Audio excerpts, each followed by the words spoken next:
¿Qué tal? Buenas noches. Bienvenidos a su programa Hechos y Derechos.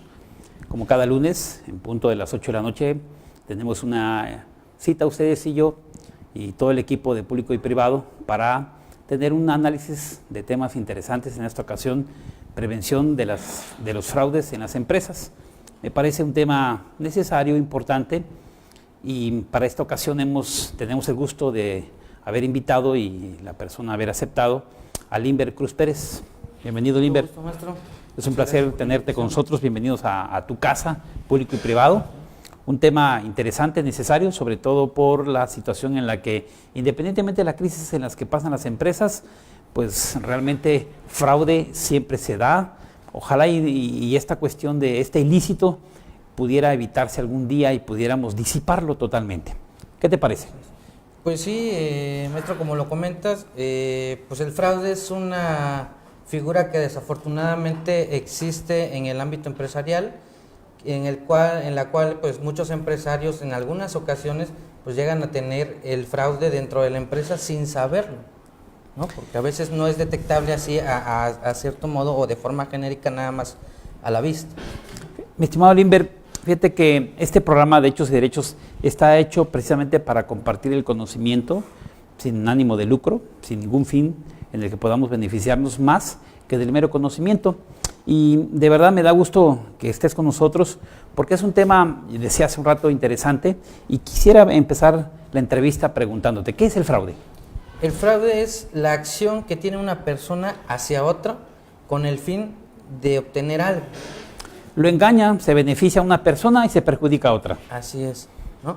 En el fraude dentro de las empresas vemos que muchas veces los colaboradores o los trabajadores de estas empresas son principalmente el foco rojo en el que el empresario nunca se da cuenta o no logra percibir de forma genérica. Es decir, hay que llevar a cabo una secuencia de procedimientos para poder encontrar ese fraude, para poder identificar incluso la cuantía por la que se ha realizado ese fraude dentro de la empresa y poder establecer alguna sanción y de entrada la prevención de este fraude para que no siga de forma cotidiana. De la definición que nos compartes, nos lleva a pensar que hay fraude interno, hay fraude externo, hay un fraude sencillo que puede detectarse quizás a simple vista con una simple acción, pero no sé esto, mi estimado Limber, si también hay un fraude que resulte complejo y en ocasiones difícil de detectar, más que con un procedimiento pues complicado, un procedimiento de fondo para poder llegar al fraude. Así es. Bueno, como lo comentas, pues existe dos tipos de fraude, ¿no? Lo que se ha clasificado en gran manera es el fraude interno y el fraude externo. El interno pues es el que nace dentro de la misma empresa, en el que por lo general se realiza por los mismos trabajadores, ¿no? Los mismos colaboradores de la empresa empiezan con el robo hormiga, que aparentemente no afecta a la empresa, pero si lo vemos ya en forma masiva, o por ejemplo en los viáticos, que eso se da mucho en las empresas, los trabajadores se van de viáticos y o consiguen las notas o buscan la forma de justificar el gasto y se quedan con esa parte, ¿no? O sea, con esa parte del efectivo. De esto me lleva a preguntarte también, ¿cuáles son las estadísticas, hablando de fraude, que se tiene a nivel empresarial? Las estadísticas desafortunadamente han crecido mucho. Hemos observado estudios estadísticos en los que se analiza desde empresas españolas, mexicanas y colombianas, en las que ha crecido el fraude de un 14 hasta un 24%. ¿No? O sea, entonces estamos hablando de un incremento cada vez. Así es. Así que nadie podríamos decir que ninguna empresa se libra de tener un problema como el que estamos analizando acerca del fraude. No, de hecho estas cifras lo que nos marcan es que 8 de cada 10 empresas han tenido fraude en alguna ocasión sin que todas se hayan podido dar cuenta. O sea que el fraude, por muy pequeño que sea, si lo analizamos en un determinado año, si eso lo elevamos a un número de trabajadores, vamos a ver que ese fraude, que aparentemente era insignificante, termina dañando a la empresa. Y lo daña severamente. Así es, porque como te comento, el punto es, a veces es en el inventario, puede ser que en el inventario De hecho, hemos visto casos en los que a veces las empresas, por no abrir cajas de productos que entregan a sus clientes en gran cantidad, entonces, por la molestia de no abrir el empaque y que el cliente la tenga a abrirla él por primera vez, a veces el trabajador, de forma astuta, consiguen sellos iguales a los que vienen de la fábrica, ¿no? Entonces, aparentemente va un producto que dice la caja que lleva, pero realmente lleva otro que posiblemente el producto que compró el cliente o que le dan salida en el almacén no es el que va dentro de la caja y puede llevar uno más caro o uno más barato. Me llama la atención que en ocasiones el trabajador, el empleado, argumenta incapacidad para hacer ciertas actividades, argumenta incapacidad para ocupar puestos de mayor responsabilidad, sin embargo se especializa en robar. Así es. Entonces son cosas contradictorias, ¿no? No eres capaz como trabajador de desempeñar una labor con eficiencia o lograr metas, pero sí eres capaz para ir defraudando a la empresa. Así es. Desafortunadamente, pues el trabajador va buscando, y es como lo que podemos decir ahorita. Posiblemente podemos encontrar un tipo de fraude o una forma de realizar ese fraude dentro de la empresa y en 6 meses se han eficientado. Y tenemos que estar realizando nuevamente búsquedas de ese fraude, ¿no? Porque van innovando. Sí, y fíjate que hay un detalle interesante, que el fraude llega un momento en que si no lo controlas, posiblemente en tu empresa tengas casi una delincuencia organizada. Tienes una pequeña organización dentro de tu empresa que a través de diferentes prácticas nocivas, prácticas ilegítimas, van dañando severamente las finanzas de la empresa. Así es. Muy bien. Ahora te pregunto, mi estimado Limber, ¿cuáles son los fraudes más comunes que tú como experto en esta área conoces? Pues el más común es el fraude interno, ¿no? Como comentaba, el que el trabajador empieza a extraer cosas de la oficina, del negocio, de forma aparentemente inocente o de forma de poquitos, ¿no? Y el fraude externo es verdaderamente muy raro, porque el fraude externo, lo que a nosotros no nos ha tocado todavía verlo desde este punto, el fraude interno sí, pero el externo no.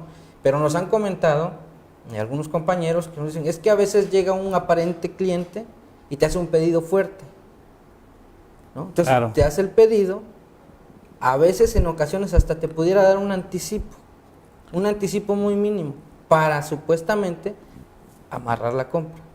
Hace unos días Limber platicaba con un cliente que se nos acercaba a la oficina por una cuestión de un tema corporativo, y en su diálogo que teníamos con él salió al caso, porque realmente nosotros no nos dedicamos a detención de fraudes, pero me comentaba que era una empresa en la que el trabajador llevaba a cabo la cobranza, y lo curioso que de la cobranza que hacía, reportaba el dinero de lo que cobraba como a los 5 o 6 meses, pero durante ese lapso en que ya había cobrado el dinero, se dedicaba a otorgar préstamos y evidentemente con una tasa de interés. O sea que cuando regresaba el dinero a la empresa de la cobranza que había hecho en meses anteriores, ya lo regresaba, pero sin la ganancia que él se había quedado a través de la colocación de intereses de un dinero que no era de él.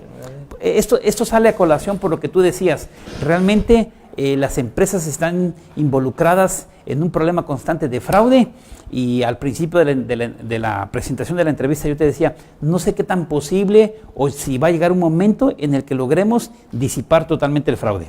Ok, dentro de los procedimientos preventivos que nosotros establecemos cuando llegamos a una empresa, buscamos, encontramos, sancionamos en algunos casos y después vemos lo que se puede prever en adelante, o sea, tratamos de disminuirlo o eliminarlo, pero como te comento, los trabajadores se van especializando. Claro.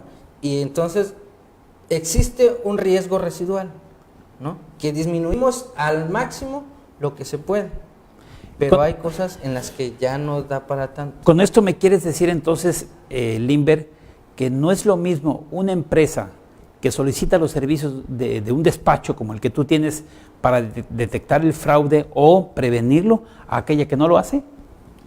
No. Entonces, significa entonces, se traduce que las empresas que contraten un despacho como el que tú diriges para prevenir el fraude, tienen la posibilidad de combatir un poco el fraude y esto se traduce también en que su economía no se ve mermada. Así es. Desde los puntos preventivos del fraude o de un plan antifraude, tratamos de que la empresa no pierda lo que es su patrimonio, ¿no? Que principalmente son sus inventarios, sus activos, sus cuentas por cobrar, todas esas cuestiones, porque las cuentas por cobrar es una de las áreas muy vulnerables, como lo comentabas.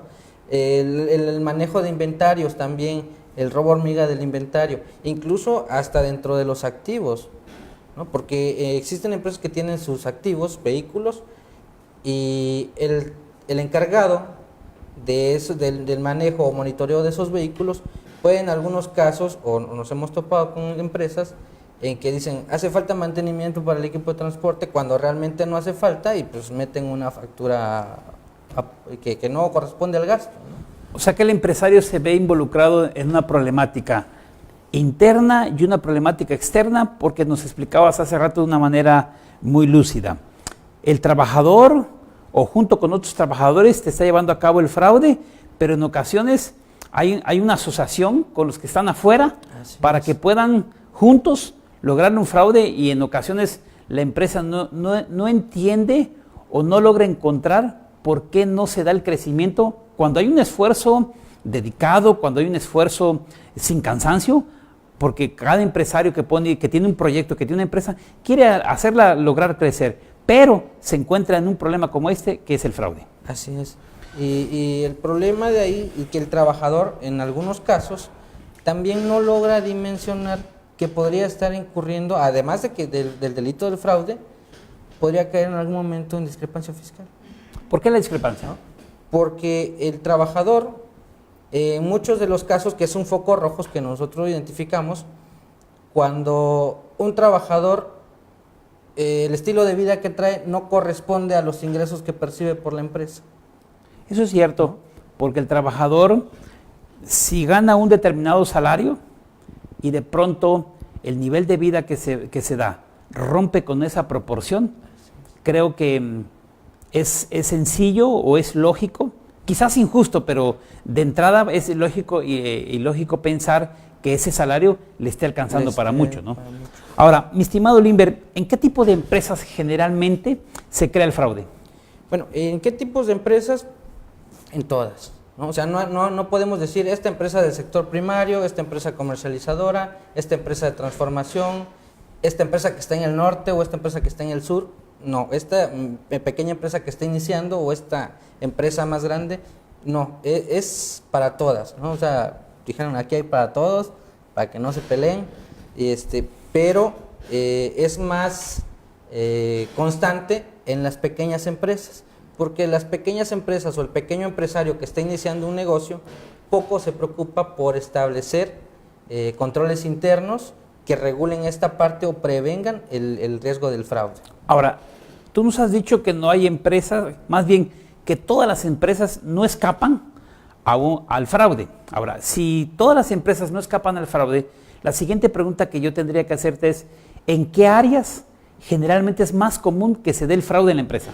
Bueno, entonces, en cajas de cobro, en el caso incluso en supermercados se han visto casos en los que en muchas ocasiones, coludidos con otras personas, se hacen de su despensa y el cajero hace de cuenta como que les está cobrando, pero te digo, se especializan y hemos visto casos en los que el cajero pues trae un código bajo la muñeca y está pasando las cosas, pero aparentemente está cobrando productos baratos, ¿no? Cuando realmente está abasteciendo una despensa bastante costosa, ¿no? Ese es uno de los casos, las cajas de cobro. La entrega de mercancías en almacenes son áreas vulnerables. En el caso de cuentas por cobrar y en el caso de manejo de activos, ¿no? Y los viáticos, que los viáticos también hay que ser muy cuidadosos en esa parte, porque incluso los trabajadores también podríamos estarlos vinculando a una posible determinación de discrepancia fiscal. Esto significa, Limber, que dadas las áreas que tú has mencionado, el empresario que nos está escuchando en este momento debe poner especial control. y no quiero, bueno, voy a destacar las áreas que has mencionado sin que signifique esto que lo demás debe restarle importancia. ¿Estamos de acuerdo? Una, la caja, el control del efectivo, ya sea bancos o el dinero que se maneja en la cuenta de saldo corriente. Segundo, estamos hablando de los inventarios. Tercero, de la cuenta por cobrar. Y un cuarto, ¿de qué nos habías mencionado? De los viáticos. De los viáticos. Son 4 áreas, mi estimado empresario que nos está escuchando en este momento, que debe poner especial énfasis. Ya nos está comentando aquí el contador público Limber Cruz Pérez, especialista en detención detención y prevención de fraude, donde usted debe poner interés, debe establecer mayores controles. Desde luego, en las demás áreas de la empresa que usted maneja, que usted tiene, también necesitan de su especial atención. Sin embargo, 4 áreas se han mencionado en las que indefectiblemente habrá que reforzar el control, habrá que solicitar la intervención de especialistas como Limber para que nos puedan ayudar en el área, repíteme por favor, caja, o sea, más bien efectivo. Manejo de inventarios. Manejo de inventarios. Los almacenes. La cobranza, la cartera. Y finalmente nos hablabas de los viáticos. En estas áreas yo creo que de atacarlas, de lograr controlarlas, el beneficio del empresario sería muy notorio. Así es. Realmente en algunos de los casos nos comentan algunos clientes, ¿es rentable? ¿Es beneficioso? ¿Sí vale la pena invertirle a los controles internos o a la prevención de fraude? La respuesta siempre es sí, porque logras ahorrar realmente. Y en ocasiones, Limber, desafortunadamente, cuando vamos a contratar los servicios, como por ejemplo tu despacho, vemos más bien desde el punto de vista cuánto me va a costar. Decimos, es caro el servicio, pero cuando detectamos el fraude, logramos cuantificar el daño de lo que nos robaron. En la mayoría de los casos resulta ser más caro lo que nos robaron que lo que pudimos haber pagado a un despacho. Sí, y sobre todo el beneficio que se tiene a partir de que ya se tiene la prevención. Claro. Ahora te pregunto, ¿cómo detectar un fraude? ¿Cómo detectar un fraude? Lo principal o lo más adecuado es mediante una auditoría externa, ¿no? En muchos casos nos dicen, pero tengo mi área de auditoría interna. Sí, pero no olvidemos que es parte de la empresa y podrían en algún momento también estar participando dentro de la comisión de ese fraude, ¿no? Claro. Ahora, hablando de contratar un despacho que te pueda ayudar a detectar el fraude, ¿en qué porcentaje pudiéramos reducir si contratamos los servicios de una oficina que nos ayude? Se ha logrado reducir en casos que tenemos nosotros hasta un 80%. Cuando nos hablas de una auditoría, ¿tendría que ser sorpresiva o programamos a la empresa? ¿Cómo sería esto? Se programa, pero hay ciertas cosas que sí son sorpresa. Por ejemplo, un arqueo de cajas, un inventario, un chequeo de viáticos. Entonces, significa que habrá que organizar bien la empresa, preparar bien el golpe sorpresa, de manera tal que cuando lleguen los auditores externos se cumpla su cometido, porque si contratamos al despacho para detectar el fraude y no logramos el cometido, pues ahí sí se traduce lo que el empresario siempre está oyendo, un gasto innecesario. Así es. En muchos casos hay empresarios que nos dicen, pero ¿cómo le hacemos? Porque en ocasiones es tanto el poder que llega a tener la manifestación del fraude dentro de la empresa que por lo general se llega a dar en niveles que están ya casi hasta arriba, o sea, abajito de la dirección, y muchas veces ahí nos encontramos con topes, ¿no? Entonces no nos quieren dar la información, nos aplazan las cosas o van buscando la forma de irla aplazando o evitarla, ¿no? Esto suma a una idea que tú acabas de plantear, que cuando se da la auditoría externa, cuando llegan los auditores para la búsqueda de la detención de un fraude, el empresario tiene que participar y todos tienen que participar, porque en la medida como te oculten la información, en esa medida estás impedido para detectar el fraude. Así es. Vamos a hacer una pequeña pausa y vamos, mi estimado Limber, si me lo permites, vamos a saludar a Wilfredo Fabián. Él dice que es un excelente programa. Saludo para ti, saludo para mí. Fabián. También nos está escuchando Ruby Estrada Hernández, nos manda saludos. Muchas gracias, un saludo. También nos está escuchando y nos manda un comentario nos manda un comentario el contador Ovilfrido Gómez Álvarez. El trabajador que llega tarde, él nos comenta, roba tiempo, evidentemente. ¿Eso será un fraude? Mira, eso desde el punto de vista económico es no un fraude, ¿no? Sí, tal vez le puedes establecer una sanción que al final de cuentas tú lo remuneras en base al tiempo que trabaja y podrías establecerle una sanción en su reglamento interior del trabajo. Bueno, yo creo que el contador Wilfrido lo está comentando el hecho de que si llega tarde y tú le pagas por una jornada, digamos, de 8 horas y te está llegando con 7 horas y media, creo que él está suponiendo que esa media hora que llegó tarde y se la estás pagando va en detrimento a las finanzas de la empresa.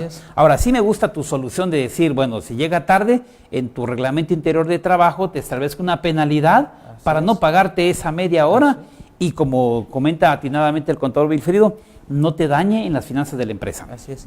Adicionalmente a eso, un comentario adicional es que una de las principales acciones que tiene el trabajador que comete fraude dentro de la empresa, no en todos los casos, pero mayormente hemos encontrado, es el que llega primero y el que se va al último. O sea, que prepara todo. Antes de irse lo programa. Así es. Llega antes para preparar y sale antes para corregir si hay algo, ¿no? Sí, eso sería un punto que tendríamos que detectar y poner la mirada en esa persona, ¿no? Así es. Bien, también nos está escuchando Johnny Urbina Ruiz. Nos escucha también Michelle, Arlet Vázquez Pérez, Benito Lara, María Isabel Rodríguez Luna, desde la Ciudad de México. Mira, hasta allá llegamos. Saludos. Bueno, llegamos a todo el país y a todo el mundo. A Nancy Bautista Díaz, desde Ciudad del Carmen. También nos dice que es un tema interesante, a ella le parece y nos manda saludos. Carolina Toledo. Carolina Toledo, saludos. José Raimundo Q. Ávila. Un amigo. Y también nos está escuchando Claudia Sánchez Gómez, y también les queremos hacer llegar un saludo a todas estas personas que nos hacen favor de sintonizarnos y en este caso también nos ayudan con sus comentarios. Muy bien, yo te quiero preguntar una cosa, Limber, ¿qué hacer cuando descubrimos un fraude? Bueno, de entrada hay que plantearnos que existe una relación laboral regulada por la Ley Federal del Trabajo, ¿no? Que de entrada podemos llegar a una rescisión laboral por falta de probidad y honradez. Claro. ¿No? Posteriormente, establecer una sanción interna en la empresa, que sería tal vez el pago de una multa o alguna sanción que se tenga que establecer al trabajador, y posteriormente ver si la administración de la empresa quiere que debiera ejercer la acción penal en contra de ese trabajador. Generalmente, y creo que son de las fallas que tenemos de las personas que dirigimos trabajadores, es que cuando detectamos un fraude nos apasionamos. Y lo que yo he visto a lo largo de mi vida profesional es que detectas un ilícito y corres, despides inmediatamente a un trabajador. Pero lo que me ha enseñado la experiencia, no sé, mi estimado Limber, tú que sabes sobre este tema, es que cuando sucede un ilícito, lo que tenemos que hacer es con cabeza fría pensar para someter un procedimiento y no seamos desatinados y que finalmente el fraude se castigue. Así es tener los elementos necesarios, ¿no? Para poder demostrar que sí se cometió el fraude. Porque si no tenemos el control de esto, puede sucedernos que te robó el trabajador, no tuviste el cuidado necesario, lo despides y al final viene con una demanda de orden laboral y enfrentas dos problemas, que te robó, daña la parte financiera y al rato tienes un juicio de orden laboral. Así es, y hay que indemnizarlo y ya no recuperamos nada, ¿no? Sí, claro. Muy bien, quiero preguntarte, ¿por qué se comete el fraude? El fraude, fíjate que hay un estudio sociológico de los años 60 en Canadá, ¿no? Estos sociólogos investigaron con personas que estaban en la cárcel, que habían cometido fraude en empresas, y en este estudio se dieron cuenta ellos le llamaron el triángulo del fraude, ¿no? Que son 3 cosas, es la facilidad, la presión y la razonabilidad, ¿no? Que la presión es, en muchos casos, a veces llega un trabajador nuevo y el fraude ya está dentro de la empresa. Entonces lo presionan a entrar al círculo, y si no, pues simplemente el grupo lo orilla y lo terminan sacando de la empresa o él decide irse, ¿no? Entonces, por presión, en muchos de los casos ingresa a ese grupo de fraude o presión económica, ¿no? Hablabas de dos elementos más, ¿y lo otro? Ajá. La razonabilidad es el trabajador que en muchas de las ocasiones no tiene el reconocimiento del patrón. Hubieron ascensos para todos, menos para mí. Entonces me lo merezco. Y empieza a obtener las cosas. O sea, que a falta de premio o reconocimiento, él se da, ahora sí que él se autopremia, ¿no? Así es. Y el primer elemento que nos mencionabas, A ver, permíteme. sí, que nos decían, hay tres elementos. Uno nos explicabas acerca de el trabajador nuevo que llega, pero me hablabas de un tercer elemento. Ajá. La oportunidad. El no tener los elementos correspondientes o el control de la empresa al 100%, el trabajador se da cuenta y dice, pues tengo la presión que necesito dinero, tengo la presión de cubrir ciertos gastos y aparte tengo la oportunidad de tener las llaves de la caja fuerte que están a mi cargo, o tengo los tokens de la empresa y puedo mover el dinero, no sé, tal vez a una empresa, incluso podríamos decir en algún tema fiscal, que sea una factura que realmente no voy a recibir un servicio o un producto. Fíjate, Limber, que yo siempre yo había pensado antes, pero a lo largo de la experiencia que he tenido también dirigiendo trabajadores, me ha pasado algo. Uno logra creer, cuando uno es patrón, que al tener a trabajadores bien incentivados, bien remunerados, con un ambiente agradable de trabajo, estableciendo un programa de estímulos, de premios, uno llega a pensar o uno llega a creer que, en este caso el tema que estamos abordando, el fraude va a minorar. Sin embargo, tampoco estoy con esa idea de que robar o el ser corruptos es una cuestión de educación. No, yo no comparto ese punto de vista. Sin embargo, lo que sí me ha tocado ver es que no logra uno encontrar la solución de tal manera de evitar el fraude, porque uno podría pensar lo que nos decías hace los tres elementos, si no reconocemos al trabajador, si no lo premiamos, nos va a robar. Pero también me ha pasado, Limber, y no sé tu experiencia, de que aún premiándolo y reconociéndolo, no evitas el fraude.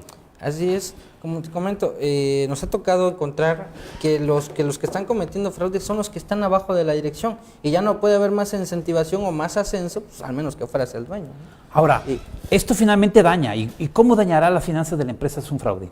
Pues daña mucho, ¿no?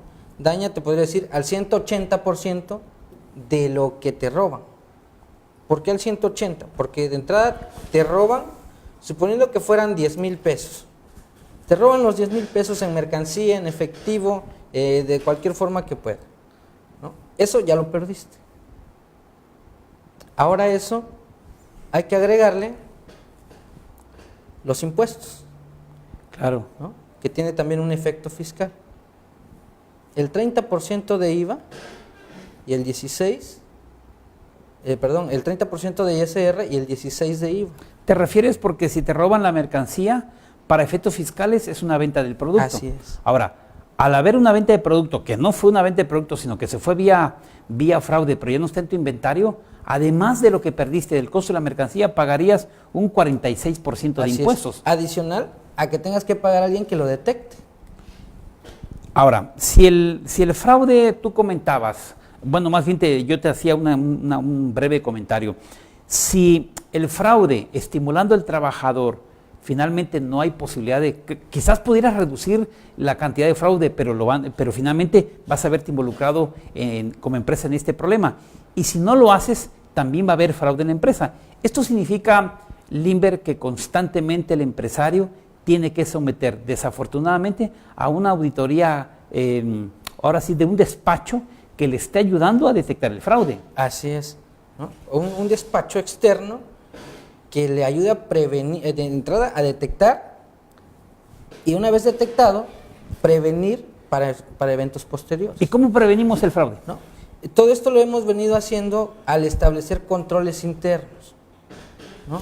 Que también nos ha ayudado mucho la tecnología, ¿no? Pues hay muchos controles que son electrónicos, además de cámaras de videovigilancia, y pues te digo, hacer formatos especiales para cada tipo de empresa y cada tipo de operación. De entrada, lo primero que debemos de conocer es la operatividad de la empresa, cómo funciona, ¿no? Y cuál es el proceso por el que pasa la cobranza, la venta, la entrega de la mercancía, las requisiciones de compra, para ver que todo es. De entrada, podemos decir también el seleccionar proveedores adecuados, ¿no? Porque en algunos casos puede ser que el encargado o el jefe del departamento de compras sea primo, familiar, pariente, amigo de nuestro principal proveedor, y por ahí pueda estarse yendo una parte importante de ingresos.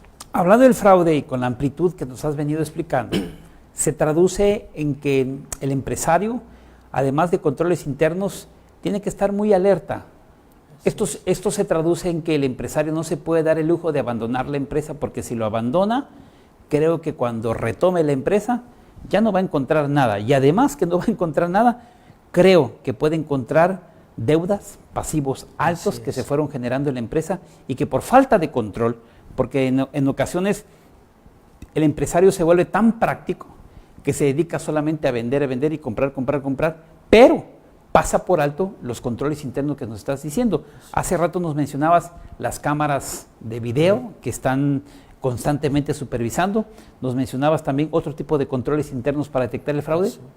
Controles electrónicos para inventarios, y aparte de eso, pues recordamos que también existe la obligación dentro del reglamento de levantar inventarios de forma física, ¿no? Como una forma de hacer un pequeño resumen, mi estimado Limber, ¿a qué área de la empresa entonces corresponde que podamos prevenir el fraude? Esas decisiones de prevención del fraude corresponden a la dirección de la empresa, ¿no? Pero sin embargo, a pesar de que corresponden a la dirección de la empresa, en la forma que hagamos una pirámide, podemos decir, las decisiones de prevención se toman arriba, pero hay que comunicarlas hasta el nivel más bajo. Lo que ocurre, que nos hemos dado cuenta que ocurre actualmente, es que muchas veces se toman las decisiones de prevención o de establecimiento de controles internos dentro de la empresa, pero no se transmite a todas las áreas, y es ahí donde falla la implementación del control y prevención de fraude. Déjame saludar a otras personas, Limber, que nos están haciendo el favor de escucharnos. Queremos mandarle un saludo a Leonides Cerda. Excelente tema, le parece a él. También nos escucha Yeudiel Almaraz Domínguez. Él es de Oaxaca. Sí, es Yeudiel, ¿no? Un buen amigo, un conocedor también, un fiscalista, un buen amigo corporativista. También queremos mandarle un saludo a Claudia Vázquez. Ella vive en la ciudad de Tuxtla Gutiérrez. Queremos enviarle un cordial saludo y gracias por escucharnos. También está sintonizado el programa José Amador Martínez Centurión.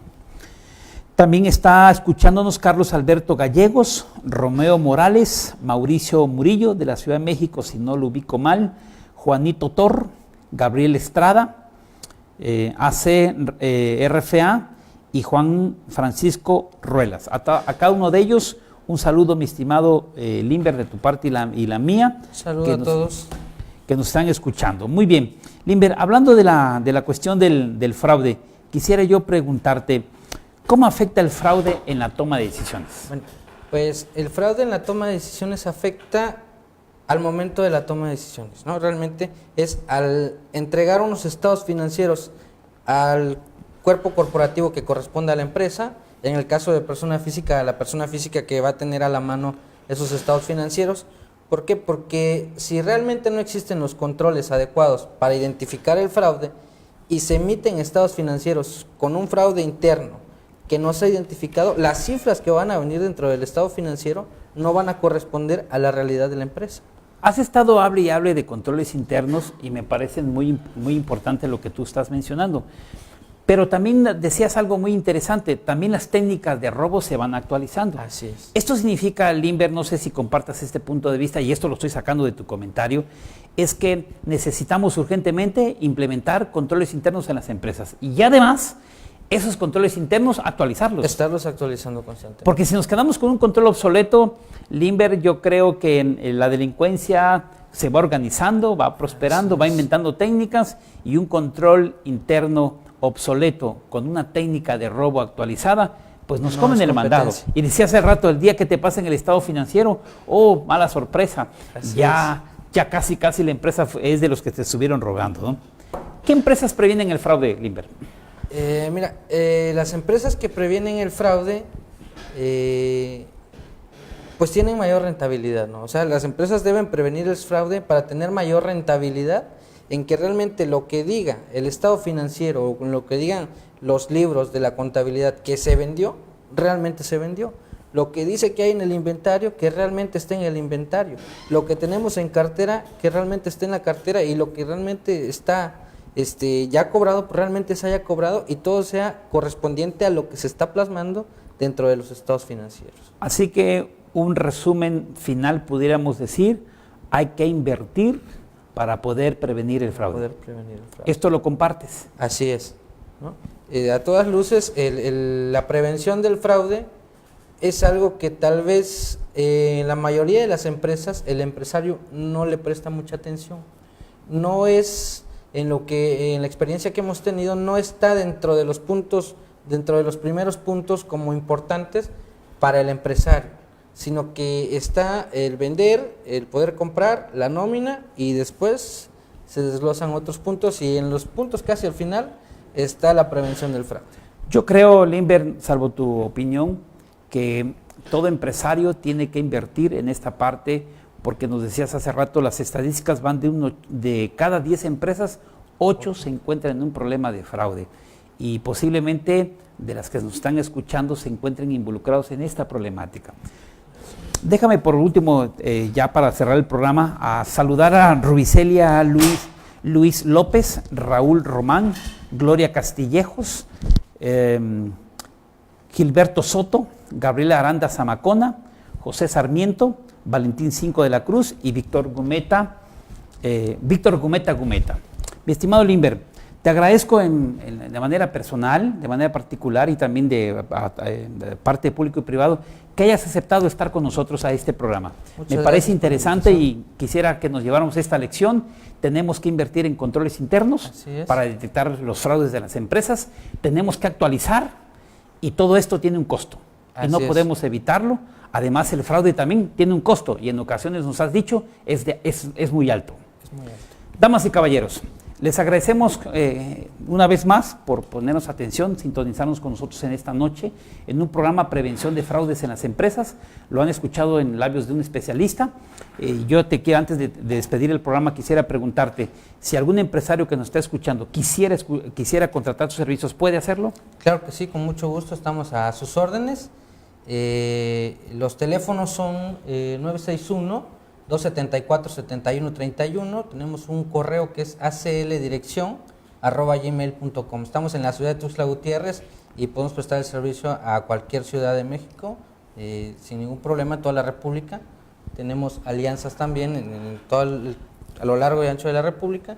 Incluso también es recomendable que se tenga una parte que usted maneja principalmente, el gobierno corporativo, desde la constitución de la empresa, porque también es una parte muy importante dentro de la prevención del fraude. Les agradecemos su atención a este programa. Los esperamos el próximo lunes con una entrevista, en esta ocasión Prevención de Fraudes, y con el propósito de siempre haber llegado al corazón de ustedes, al razonamiento de ustedes, y sin duda alguna lo que se ha expuesto en esta noche será de mucha utilidad para cada uno de ustedes que nos han hecho el favor de sintonizarnos en este momento. Muchas gracias y feliz noche.